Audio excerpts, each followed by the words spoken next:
많은 사람에게 붙었던 더러운 귀신들이 크게 소리를 지르며 나가고 또 많은 중풍병자와 못 걷는 사람이 나으니 그 성에 큰 기쁨이 있더라. 아멘. 우리 8절 한 번 더 읽어볼까요? 그 성에 큰 기쁨이 있더라. 아멘. 네, 오늘 우리가 함께 읽은 말씀은 이제 스데반 집사님이 순교한 이후에 이제 벌어지는 사건들을 기록하고 있어요. 네. 자, 한번 잘 보세요. 스데반 집사님이 순교하시면서 이제 어떤 일이 바로 벌어졌냐면 예루살렘 성, 그러니까 예루살렘 성 안에 교회가 있었거든요. 초대 교회가 이제 예루살렘 교회인데 이 교회 안에 심각한 박해가 일어났어요. 우리가 흔히 핍박을 받았다, 막 이제 때리고 죽이고 잡아 가두고 이런 일이 동시에 벌어졌어요. 그 성도를 박해하는 사람 중에 앞장선 사람의 하나 누구냐? 사울이란 사람이에요. 예, 성도를 박해하는 일에 앞장섰던 사람 중에 하나가 바로 사울이라는 사람이었어요. 네, 잘 보시면 힌트가 나갔죠. 사울은 자신이 배운 율법을 토대로 예수님을 따르는 신약교회 성도들을 너희는 사악한 이단이야. 예수를 따르는 자들은 사악한 이단이야 라고 생각하면서 그들을 막 죽였어요. 사울은 율법의 전통을 흔드는 예수님을 믿는 모든 사람들을 다 찾아가지고 잔멸했다. 그것을 예수님을 따르는 사람들을 잔멸하는 걸 자기의 소명이라고 생각했어요. 예수 따르는 자들을 잔멸하는 것. 성경에서 여러분 잔멸하다는 표현은 어떤 의미를 담고 있냐면 해친 맞아요. 해칠 잔. 멧돼지 알아요? 멧돼지가 엄청 아주 멧돼지가 왜 무섭냐면 농작물을 아주 쑥대밭을 만들어 놓거든요. 바로 이 표현이 그 표현이에요. 그래서 잔멸하다는 말은 멧돼지가 농작물을 완전히 쑥대밭을 만들어 놓은 완전히 다 헤집어 놔서 쓸모없는 밭을 만들어 놓는 상태를 말하는 거예요. 그러니까 사울은 그리스도인들을 어떻게 박해했냐면 자기가 책상에 앉아서 얘들아 예수 믿는 자들 잡아와라 그렇게 한 게 아니라 사울 자신이 정말 멧돼지처럼 저돌적으로 막 달려들어서 저돌맹진 맞아요. 멧돼지처럼 막 달려들어서 예수 믿는 사람들을 다 잡아들이고 말라 죽이게 만드는 역할을 사울이 했다는 거예요. 집집마다 찾아가서 수색하고 예수님을 믿는 사람들을 잡아들였습니다. 이것은 어떤 것처럼 느껴지냐면 마치 추운 한파가 찾아온 것처럼 여러분 며칠 전 엄청 추웠죠? 계속 막 추웠잖아요. 이렇게 한파가 찾아온 것처럼 이제 예루살렘 교회 안에 그동안은 막 예수님을 믿고 서로 물건을 나누어서 사용하고 서로 사랑하고 하면서 그 따뜻한 여름처럼 뜨거운 사랑이 있었다면 지금은 마치 한겨울처럼 냉기가 가득한 교회가 서로 모이지 못하는 그런 일이 벌어지기 시작했어요. 그런데 중요한 건 이렇게 한파처럼 몰아치는 교회 핍박의 상황 속에서도 봄과 같은 일을 하나님은 계획하시고 그 일을 펼쳐서 보여주신다는 거예요. 하나님께서는 한파처럼 몰아치는 이 교회 핍박의 상황 속에서도 봄과 같은 일을 계획하시고 그 일을 펼쳐서 보여주시는 분이다라고 성경은 말씀하고 있어요. 스데반 집사님의 순교 이후에 예루살렘 교회는 말할 수 없는 박해의 소용돌이에 휘말리게 되었거든요. 엄청난 어려움을 겪게 됐어요. 그래서 보면은 스데반 집사님이 순교했는데 첫 번째 순교자로 목숨을 잃었는데 하나님을 위해서 예수님을 위해서 자기 생명을 잃었는데 아무런 영향력도 없는 것처럼 보이죠. 오히려 교회는 더 핍박을 받고 사울에게 의해서 체포당하고 그런 일이 벌어지니까 그렇죠? 핍박의 겨울이 찾아오고 그렇게 교회가 무너질 것처럼 보였지만 하나님은 그 핍박 속에서도 그런 한겨울과 같은 상황 속에서도 봄날과 같은 일을 예비하고 계신다라는 것을 우리는 믿어야 돼요. 어제가 절기상 봄을 알리는 입춘이었죠. 우리 삶에도 고난과 시험의 때가 분명히 찾아와요. 그래서 겨울처럼 어떤 소망도 보이지 않을 때를 우리가 지나가게 됩니다. 그런데 하나님은 반드시 소망의 봄을 예비하고 계세요. 하나님은 반드시 소망의 봄을 예비하고 계세요. 성도는 하나님께서 이 소망의 봄날을 예비하고 계신 것을 믿고 그런 믿음을 가지고 살아가는 사람들이라는 거예요. 저는 오늘 말씀을 통해서 이 스데반 집사님의 순교 이후에 이 겨울과 같이 냉혹한 핍박의 상황 속에서 하나님이 어떻게 봄처럼 일하셨는지를 함께 살펴보려고 합니다. 우리 먼저 겨울과 같은 예루살렘 교회의 핍박 속에서 하나님께서 어떻게 일하셨을까요? 하나님은 더 넓은 지역으로 복음의 씨앗을 전파하셨다는 거예요. 우리 1절 말씀 같이 한번 읽어보겠습니다. 시작. 그날에 예루살렘에 있는 교회에 큰 박해가 있어 사도 외에는 다 유대와 사마리아 모든 땅으로 흩어지니라. 아멘.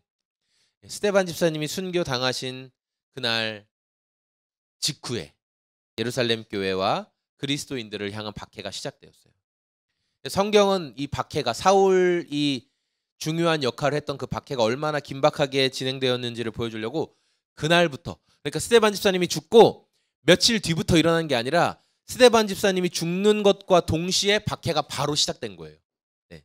여러분 그 부분을 기억해 주셔야 돼요. 예루살렘 교회가 사람들의 관심을 받았죠. 사람들이 다 와, 저 사람들 정말 특별한 사람들이야 그렇게 관심을 많이 가졌죠.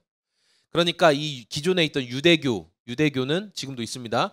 유대교는 저 예수를 믿는 예루살렘 교회 사람들을 점점 위협으로 생각했어요. 아니 왜 저자들에게 사람들이 많은 관심을 갖는 거지?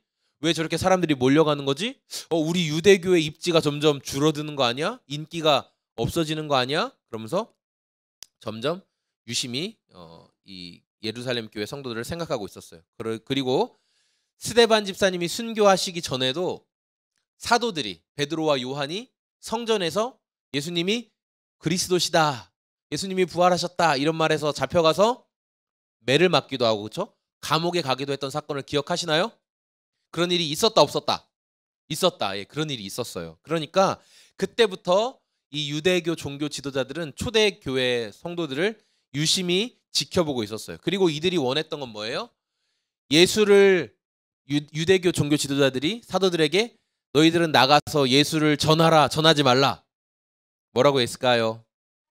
전하지 말라. 맞아요. 전하지 말라고 했어요.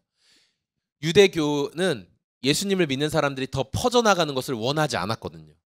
원하지 않았어요. 그냥 니네들끼리만 믿어라. 더 이상 얘기하지 마라. 이렇게 이야기했어요. 자, 그런데 그런 상황 속에서 스데반 집사님의 첫 번째 순교 사건이 벌어진 거예요. 여러분 도시나 우리 상가 지역을 지나다 보면 흔하게 볼 수 있는 가게가 있는데 그중에 네일샵이 있어요. 네일샵. 네일샵 아시나요? 이 네일샵은 손톱을 다듬고 꾸며주는 곳. 거기가 이제 네일샵인데요.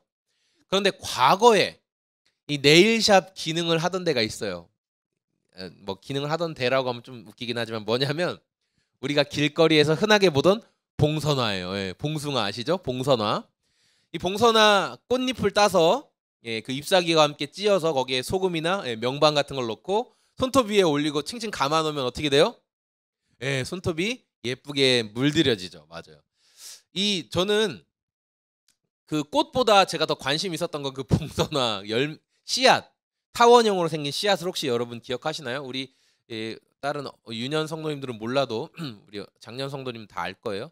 그런데 이 봉선화 씨앗이 그게 열매래요. 걔가 열매인 거예요. 그게 어떻게 퍼져나가는지 혹시 아세요? 네. 손대면 톡 하고 터져버리죠. 네. 빵 터져버려요. 아주 빵빵하게 부풀어 오르는 타원형 열매를 손으로 꼭 쥐면 팡 스프링 터지듯이 팡 터지면서 씨앗을 멀리 뿌려요. 네.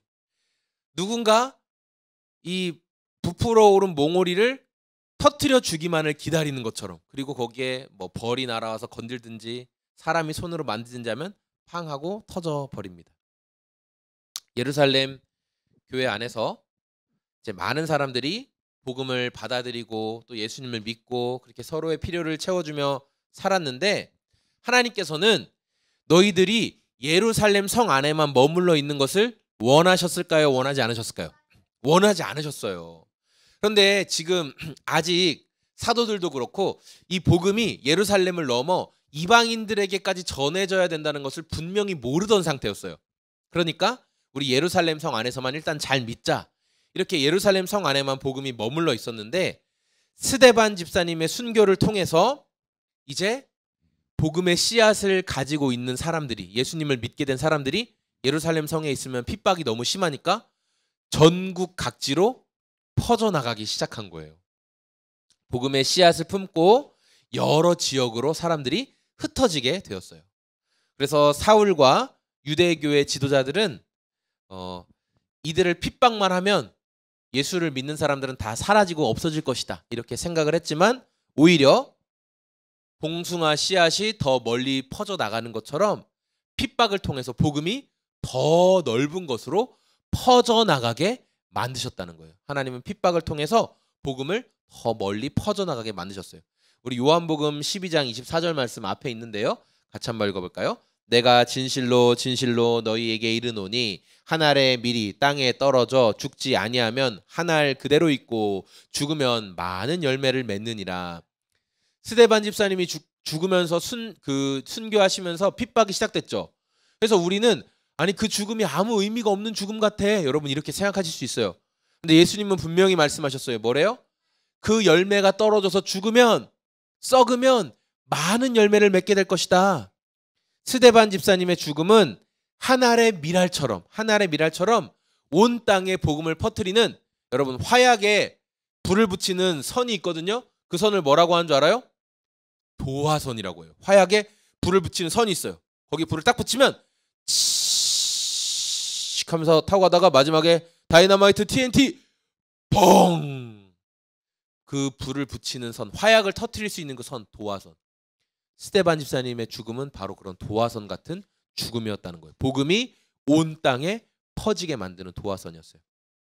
그리고 두 번째로 이 겨울과 같은 예루살렘 교회의 핍박 속에서 하나님이 일하신 두 번째 모습은 뭐냐면 유대인들 가운데 복음을 듣고 반응하는 사람을 드러나게 하셨다는 거예요.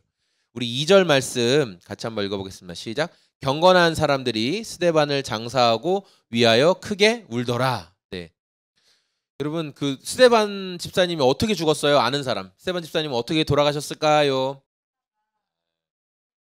아멘. 감사합니다. 예, 거의 뭐 준 설교자예요. 잘했어요. 돌에 맞아서 죽었어요. 맞아요. 폭도로 막 변한 사람들이 스데반 집사님한테 막 돌을 던져서 돌에 맞아서 죽게 되었어요.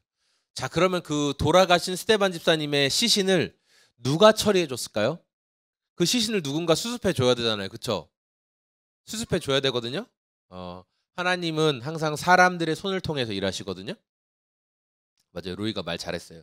하나님이 직접 기적과 같은 모습으로 나타나실 수도 있지만 그런 경우는 아주 잘 안 나타나고 대부분 사람들을 통해서 하나님이 일하시는데 예루살렘 교회는 스데반 집사님이 죽으면서 바로 뭐가 시작됐다고 말했죠? 여러분? 박해와 핍박이 시작됐잖아요. 그러니까 예루살렘 교회 성도들이 바로 나와서 스데반 집사님의 시신을 챙기기가 너무 어려운 상황이었어요. 다들 지금 흩어지고 도망가고 있는 그런 어떤 뿔뿔이 흩어지고 있는 상황이었어요. 자, 그런데 말씀 가운데 어떤 사람들이 등장하면 2절에 나온 것처럼 경건한 사람들이 등장했다는 거예요. 이 원어적인 성경으로는 경건한 남자들이라는 거거든요. 경건한 남자들. 네. 이 성경학자들마다 경건한 남자들이 누구냐 의견이 굉장히 많아요. 그런데 저는 뭐 이제 여러 자료나 주석들이나 이런 것들을 보고 제 나름의 정리를 하자면은 이 사람들은 유대인들이에요. 유대교를 믿는 유대인들인데 아직 예수님을 믿는 사람들은 아니에요. 예수님을 내 구원자와 주님으로 아직까지 받아들인 사람은 아니었고 율법을 정말 철저하게 잘 지켰던 그런 경건한 사람들이었을 것으로 저는 보고 있어요. 그런데 아직 이 사람들에게 예수님을 향한 믿음이 있었다 없었다? 아직 믿음은 없었어요. 그런데 이 사람들이 스데반 집사님이 여러 곳을 다니면서 계속 복음을 전했잖아요. 우리가 계속 살펴봤죠. 여러 사람들 대상들을 만나면서 특별히 유대인들의 회당마다 찾아가면서 복음을 전했거든요.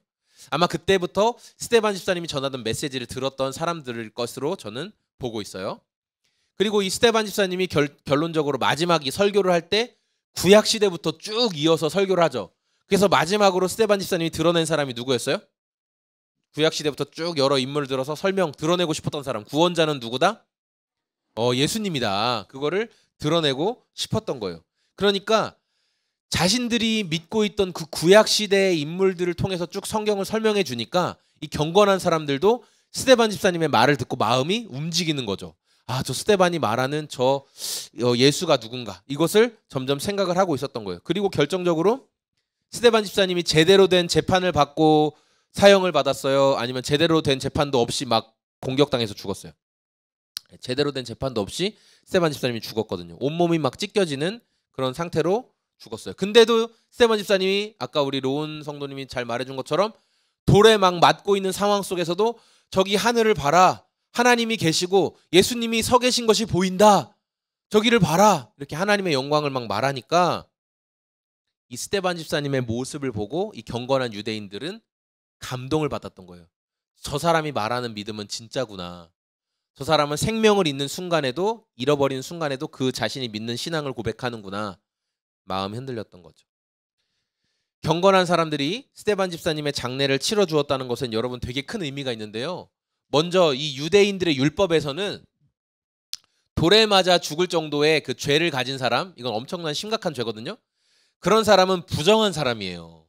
죄질이 엄청 나쁜 사람이라고요. 그런 사람의 시신을 만지고 그런 사람의 장례를 치러준다는 것 자체가 율법에 어긋나는 행동을 하는 거예요. 이게 첫 번째 굉장히 큰 의미. 또 하나, 경건한 사람들이 어떻게 했다고 성경이 말하고 있어요? 스데반을 위해 크게 울어주었다. 스데반을 위해 크게 울어주었다는 거예요. 애통해줬다는 거예요. 가슴을 치면서 막 울었다는 거예요. 이건 어떤 의미를 가지고 있냐면은 스데반 집사님이 죽은 것은 억울하다는 거예요. 원래 죄인이 죽었을 때는 울어주면 안 되거든요. 율법에서는 울으면 안 돼요. 근데 스데반 집사님이 죽은 걸 보고 막 애통해하면서 울어줬다는 것은 이 사람의 죽음은 이건 잘못된 죽음이야. 이건 억울한 죽음이야 라고 오히려 율법을 지금 반대하는 행동을 이 사람들이 하고 있었다라는 거예요. 스데반의 죽음은 헛된 죽음이 아니었어요. 스데반 집사님의 죽음을 통해서 지금 숨어서 아직 나는 예수님을 믿는다 라고 당당하게 말하지 못했던 사람들이 지금 점점 드러나게 되는 거예요. 아, 스데반 집사님의 믿음이 진짜구나. 그리고 후에 아마 이 사람들은 예루살렘의 성에 남아서 예루살렘 교회가 유지되는데 굉장히 중요한 역할을 했을 것으로 보고 있어요. 이 사람들은 후에 예수님을 믿고 아마 그렇게 됐을 것으로 보고 있어요. 마지막으로 우리 겨울과 같은 예루살렘 교회의 핍박 속에서 하나님의 일하시는 모습은 뭐예요? 믿음의 경주를 이어가는 평신도 선교사들이 등장한다는 거예요. 믿음의 경주를 이어가는 평신도 선교사님들이 등장한다. 우리 4절과 5절 말씀 같이 한번 읽어보겠습니다. 시작. 그 흩어진 사람들이 두루 다니며 복음의 말씀을 전할새 빌립이 사마리아 성에 내려가 그리스도를 백성에게 전파하니. 아멘. 예루살렘 교회를 떠나서 여러 곳으로 이제 성도들이 흩어지게 되었거든요. 예, 그 가운데 이제 사마리아 지역 이야기가 이제 나오고 있어요. 근데 여러분 아마 이런 질문 하실 수 있을 수 있어요. 아니, 왜 이 평신도들만 흩어지고 사도들은 예루살렘 교회에 남아있냐, 그 사람들은 뭔데 남아있냐, 이런 생각을 하실 수 있을 것 같아요. 사도들은 그러니까 예루살렘 본토 출신이고 지금 흩어진 평신도들은 그러니까 이방인 헬라파 그리스도인들 기억나시죠? 헬라파와 히브리파. 네. 그러니까 헬라파는 이제 다른 지역에 살다가 온 그런 사람들, 그런 영향을 받은 사람들. 그러니까 헬라파 그리스도인들만 핍박을 받고 유대 본토 출신 히브리파 유대인들은 핍박을 안 받았으니까 예루살렘 교회에 남아있지 않을까, 이렇게 여러분 생각하실 수 있는데 스데반 집사님이 돌아가시기 전에 사도들이 핍박 받았어요? 안 받았어요? 받았잖아요. 예. 그러니까 히브리파도 다 핍박을 받았어요. 그런데 왜 이 사람들은 남아있을까? 왜 사도들은 남아있을까? 사도들은요, 핍박 속에서도 예루살렘 교회 성도들을 어쨌든 돌보아야 한다라는 사명이 있었기 때문에 목숨을 걸고 남아 있었던 거예요. 아직 이방인들에게 복음을 전해야 된다, 이방인들에게 복음의 문을 여셨다라는 것을 이들이 분명히 알지 못했거든요. 그렇기 때문에 예루살렘에 남아서 지금 교회를 돌보고 지키고 있었다는 것을 우리가 말씀을 통해 알 수 있어요. 동시에 이제 예루살렘 교회의 핍박을 피해서 여러 지역으로 흩어진 평신도들의 모습이 기록되어 있는데 성경은 뭐라고 말씀하고 있어요? 그들이 두루 다니며 복음의 말씀을 전했다, 이렇게 표현하고 있어요. 두루 다니며 복음의 말씀을 전했다. 원어적 표현으로는 넓게 씨앗을 뿌린다, 넓게 씨앗을 뿌린다라는 의미를 담고 있어요. 그러니까 흩어진 성도들은요, 여러분 자기 목숨을 지키기 위해서 나는 예루살렘만 떠나면 살 수 있어, 그래서 조용한 데 가서 숨어 있어야지, 그런 마음으로 흩어진 게 아니에요. 오히려 복음을 더 잘 전파할 수 있는 곳을 찾아서 그곳에서 적극적으로 말씀의 씨앗을 뿌린 거라는 거예요. 여러분 기억하세요. 박해를 피해서 도망친 사람들이 아니라 복음을 전할 수 있는 곳을 찾아 떠난 선교사들이다. 여러분 기억하세요. 박해를 피해서 도망친 사람들이 아니라 복음을 전할 수 있는 곳을 찾아 떠난 선교사들이다 라는 것을 여러분 기억했으면 좋겠어요. 흩어진 선교사들 가운데 이 초대교회 7명의 집사님 중 한 명이었던 빌립 집사님의 사역이 기록되어 있어요. 자, 빌립 집사님은 유대인들이 배척하는 사마리아라는 지역으로 가서 예수님이 모범으로 보여주신 대로 복음의 씨앗을 뿌렸어요. 빌립 집사님이 전한 복음의 내용은 여러분 어려운 내용이 아니었어요. 단순하게 어떤 내용을 전했어요? 예수님이 그리스도시다. 예수가 구원자다. 그 말씀을 전한 거예요. 복음을 전하기 위해 흩어진 평신도들, 그러니까 이미 가정교회, 가정마다 모인 그 가정교회를 통해 복음을 분명히 받아들였거든요. 예수님을 받아들였거든요. 그러니까 이분들은 흩어진 지역에서 사람들과 모일 때마다 복음을 전하는 거예요. 그리고 그들이 복음을 전할 때마다 성령님께서 일하셨어요. 성령님께서 일하셨어요. 그래서 사람들을 괴롭게 하던 귀신이 떠나가고 중풍병, 그러니까 몸이 마비되고 못 움직이는 그 당시 의술로는 고칠 수 없었던 병들이 치료되는 일이 벌어지기 시작했어요. 기적이 나타났어요. 예수님이 그리스도시다라고 복음을 전했을 뿐인데. 그러니까 우리 8절 말씀 나오는 것처럼 8절 말씀 읽어볼까요? 시작.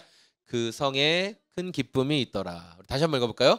그 성에 큰 기쁨이 있더라. 아멘. 복음이 전해질 때 그 성에 큰 기쁨이 있었다라는 거예요. 오늘 말씀 정리하겠습니다. 스데반 집사님의 순교함과 동시에 예루살렘 교회에 엄청난 핍박이 있었죠. 자, 모든 것을 얼리고 다 죽게 만드는 겨울처럼 차가운 겨울과 같은 일이 지금 벌어졌어요. 하지만 하나님께서는 이제 겨울이 찾아왔으니까 내가 할 일이 없다 이렇게 하셨을까요? 그렇지 않았어요. 하나님은 멈추지 않고 계속 일하셨어요. 스데반 집사님의 순교는 의미 없는 죽음이 여러분 아니에요. 의미 있는 죽음이에요. 예루살렘에 살던 숨어있던 많은 유대인들이 이제 예수님을 믿는 그 믿음의 모습을 보이기 시작했죠. 또 예루살렘 안에만 머물러 있던 사람들이 복음을 들고 여러 지역으로 흩어져 나아가기 시작했어요. 그리고 여러 지역으로 흩어진 평신도 선교사들이 모이는 곳곳에서 복음의 능력을 나타내기 시작했던 거예요. 누구를 통해서? 스데반 집사님의 죽음을 통해서 그 일들이 벌어지게 되었다는 거예요. 예루살렘 교회에 결정적인 문제가 닥치고 성도들이 체포당하고 또 죽는 사람도 있고 가정교회 지도자들이 줄줄이 다 잡혀가는 일들이 벌어지기 시작했어요. 사람들의 눈으로 보면 예루살렘 교회는 이제 끝난 것 같아요? 끝나지 않았어요? 예루살렘 교회 이제 끝난 것 같아요. 사람들이 잡혀가고 다 쫓겨나고 막 이런 일들이 벌어지니까. 잠깐 동안 사람들의 관심을 많이 받았던 예루살렘 교회지만 이제 여기까지구나. 저 교회도 끝났구나. 많은 사람들이 그렇게 평가했을 거예요. 이제 저 교회 끝났구나. 그런데 하나님은 그 상황을 사용하셔서 더 크고 더 위대한 일을 이루고 계신다는 것을 우리가 말씀을 통해 볼 수 있어요. 우리 삶에 일어나는 절망적인 상황과 환경에 분명히 낙심되는 분들이 있을 거예요. 그런데 오늘 우리가 살펴본 말씀을 여러분 기억하십시오. 그 상황 속에서도 하나님은 반드시 일하고 계신다라는 것을 여러분 우리가 기억하길 원해요. 스데반 집사님은 믿음의 경주를 다 완주했어요. 믿음의 경주를 마쳤어요. 그런데 그 집사님의 순교를 통해 마무리된 믿음의 경주는 거기에서 끝나지 않고 이제 많은 사람들에게 복음의 바톤을 이어주는 역할을 감당했어요. 스데반 집사님이 사라지면 초대교회는 끝날 것 같이 보였는데 누가 등장했어요? 빌립 집사님이 등장하고 또 수많은 평신도 선교사님들이 등장해서 예루살렘을 넘어 사마리아와 유대 여러 지역에 복음을 전하는 그 복음의 릴레이가 이제 시작되었다라는 거예요. 이런 말이 있더라고요, 여러분. 얼어붙은 강이라도 그 아래에는 물이 계속 흐르고 있다. 얼어붙은 강 아래도 물은 흐른다. 때가 되면 봄이 오는 것처럼 하나님은 지금도 여전히 일하고 계세요. 어제 옥천의 묘목농원에 갔다 왔었는데 엄청나게 많은 묘목들이 있었어요. 그렇죠? 기억나요? 그 나무들 우리 봤던 거. 근데 너무 예쁘고 너무 많은데 아직 꽃은 전혀 없어요. 그냥 앙상한 가지만 있어요. 제가 그중에 그 어떤 나무를 고를까? 나무는 이렇게 목대가 굵은 걸 골라야 되는데 고민하다가 어떤 나무를 골랐냐면 정말 엄청나게 막 수백 종류의 게 있는데 제가 어떤 걸 골랐냐면 맞아. 옐로우몽도 고르고 수국도 두 종류나 골랐는데 그중에 제가 고른 수국 중에 하나는 어떤 기준으로 골랐냐? 다들 메말라 있는데 한 녀석만 머리 양쪽에 싹을 이렇게 틔우려고 이렇게 두 개가 올라와 있더라고요. 그래서 야, 너 생명력 있다. 내가 너 가져간다. 그래서 이걸 골랐어요. 주님은 계속 일하고 계세요. 봄을 보여주셨어요. 봄이 오고 있다. 이걸 보여주셨어요. 우리가 어렵고 힘들고 근심되는 일들이 벌어져요. 몸도 연약하고 문제가 생기고 재정적으로나 뭐 또 자녀들 문제나 여러 가지 문제들 우리 삶에 벌어지지만 그때도 우리가 놓치지 말아야 될 건 뭐예요? 하나님은 일하고 계신다. 하나님이 일하고 계신다. 우리가 그 하나님의 일하심을 신뢰하면서 살아갈 수 있는 저와 소금 제작소의 모든 성도님들이 다 되시길 소망합니다. 아멘.